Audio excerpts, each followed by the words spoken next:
চলে এসেছি মেয়েকে নিয়ে বিকেলবেলা হাঁটতে হাঁটতে মন্দিরে। এই মন্দিরেই আমরা আসি পুজো দেওয়ার জন্য। এটা আমাদের বাড়ির একদম কাছে। হ্যালো, আমি শিলাস লাইফস্টাইলে সবাইকে স্বাগত। আমি রাজস্থানে থাকি। রাজস্থানে আমি আমার সংসার একার হাতে কিভাবে গুছিয়ে নিয়েছি সেটাই আপনাদের সঙ্গে তুলে ধরতে চাই। আশা করব আপনারাও আমার পাশে থাকবেন।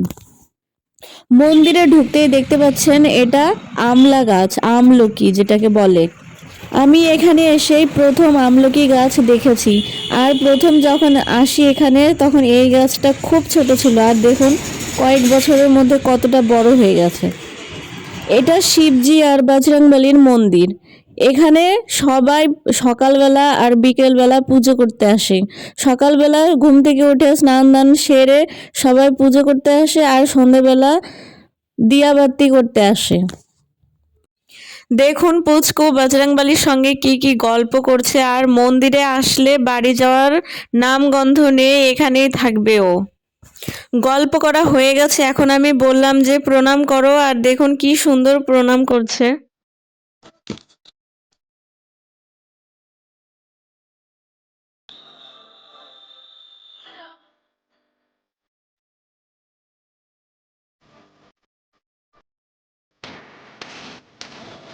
আমিও মন্দিরে আসি, কিন্তু এই ঠান্ডার মধ্যে কদিন ধরে মন্দিরে আসা হচ্ছে না।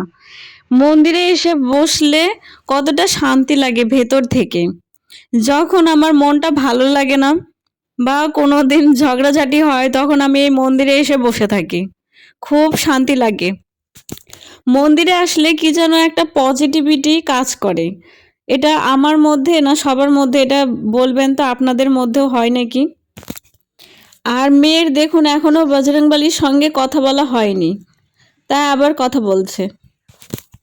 আমি রাজস্থানে আসার পরে নতুন নতুন অনেক গাছ দেখেছি, কিন্তু পুরনো গাছগুলো আমি অনেক গাছই দেখতে পাইনি। যেমন আমলকি গাছ, এখানে আসার আগে আমি আমলকি গাছ কোনোদিনও দেখিনি।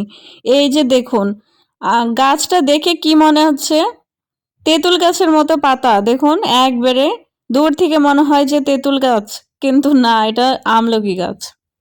এবার খুব একটা বেশি আমলকি হয়নি।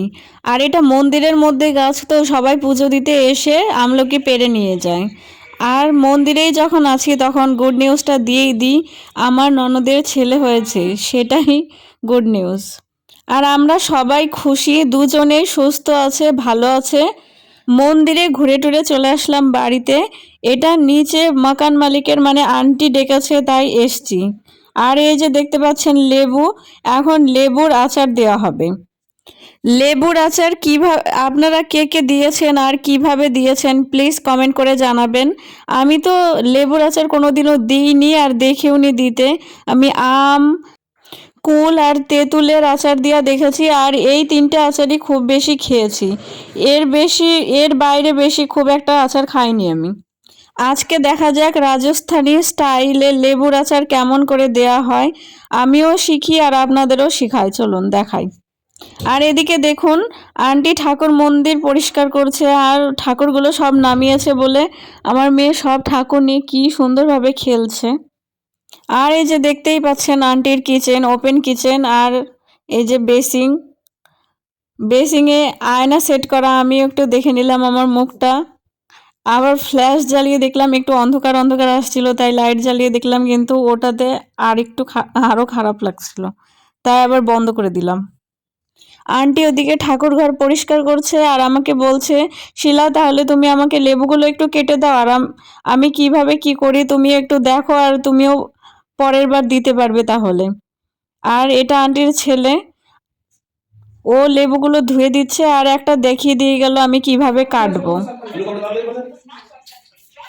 জানি না এখানকার সব বাচ্চাগুলো এরকম নাকি, কিন্তু আমার চোখে দেখা যতটি আন্টির রিলেটিভ এসছে সব বাচ্চাগুলো এত ভালো। আর ছেলে হোক বা মেয়ে হোক বাড়ির সব কাজ করে। ও উপরন্তু যারা আত্মীয় স্বজন আসে তাদের এই ছেলেটাও চা বানিয়ে দেয়, মেয়েটাও চা বানিয়ে দেয়, সবাইকে এত ভালো ব্যবহার আমি কিন্তু আমাদের ওখানকার ছেলে মেয়ের মধ্যে এতটা দেখিনি।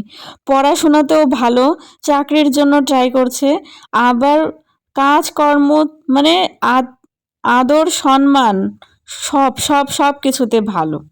আমাদের ওখানে আমি ছেলে মেয়ের মধ্যে দেখেছি যারা পড়াশোনা করে তারা অন্য কোনো কাজ করতে চায় না বা আমরাই করতে দিই না, কিন্তু এখানকার ছেলে মেয়েদের মধ্যে পড়াশোনাও করাবে, আবার বাড়ির যাবতীয় কাজকর্ম করাবে, যেমন ঝাড়ু পোছা বর্তন সব কিছু করাবে, আবার রান্নাও এক্সপার্ট আছে, সব কিছুতেই এক্সপার্ট এরা।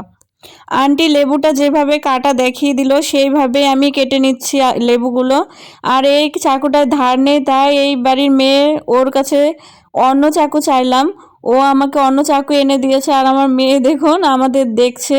আর এর দেখুন আঙ্কেল আর এই লেবুগুলো থেকে রস বের করছে। কেউ বসে থাকে না।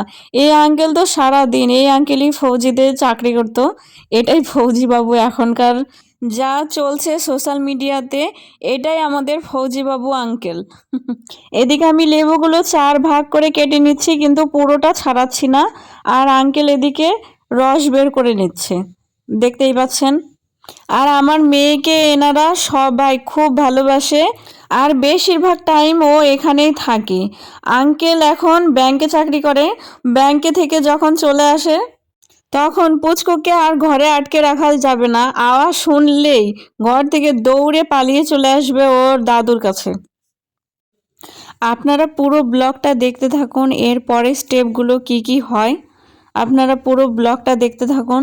আর ব্লগটা যদি ভালো লাগে তাহলে প্লিজ লাইক শেয়ার এবং সাবস্ক্রাইব করে পাশে থাকবেন। এ দেখুন এত বড় একটা মানুষ, কিন্তু আমি কত কথাই না জিজ্ঞেস করছি, কত কথা বলছি, কিন্তু একটুও রাগও করছে না। পুরো উল্টে আমাকে সব বুঝিয়ে বুঝিয়ে বলছেন। আর খুব ভালো মানুষ। আর এখানে দেখুন আচারের মশলা চলে এসছে।